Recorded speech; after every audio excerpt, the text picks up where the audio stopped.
Bonjour à tous. L'apôtre Paul était un grand voyageur, et à part quelques exceptions, il restait relativement peu de temps au même endroit.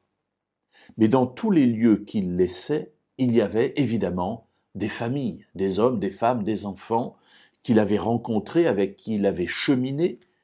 Parfois, c'était même des personnes qu'il avait baptisées, c'est-à-dire qu'il avait rencontrées dans le paganisme et qu'il avait amenées à la foi dans le vrai Dieu d'Israël et dans son Sauveur. Et alors, il aimait prendre des nouvelles de ces personnes. Il aimait en recevoir, il aimait en donner lui-même. Dans la lettre qu'il écrit à l'église de Philippe, au chapitre 1er, au verset 27, il leur dit, alors qu'il se trouve donc loin d'eux: « Conduisez-vous d'une manière digne de l'évangile du Christ, afin que soit que je vienne vous voir, soit que je reste absent, j'entende dire de vous que vous demeurez ferme dans un même esprit, combattant d'une même âme pour la foi de l'évangile. » Alors, en tant que pasteur, nous vivons la même réalité. Nous sommes pendant quelques années dans un lieu et puis nous partons. Nous laissons derrière nous ces familles, ces personnes que nous avons accompagnées, et puis nous découvrons une autre communauté.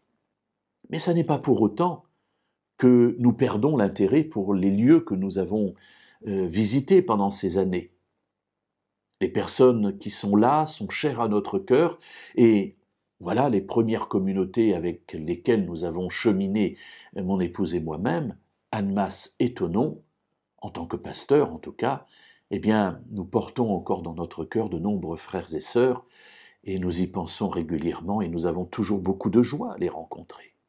Et ce qui nous fait le plus plaisir, c'est de savoir effectivement que ces personnes sont restées fermes dans la foi.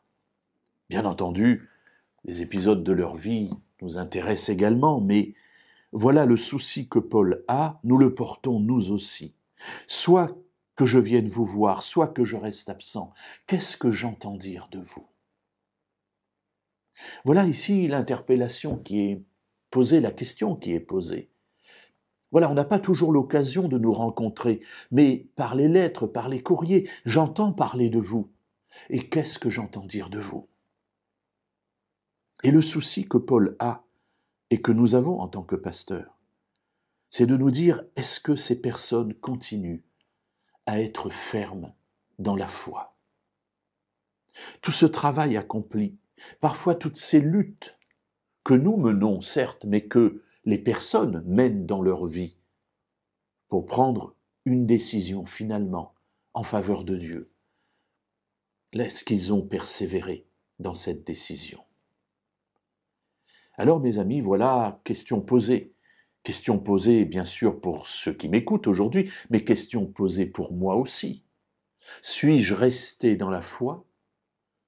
Toutes les personnes que j'ai rencontrées et que j'ai pu baptiser, sont-elles restées dans la foi?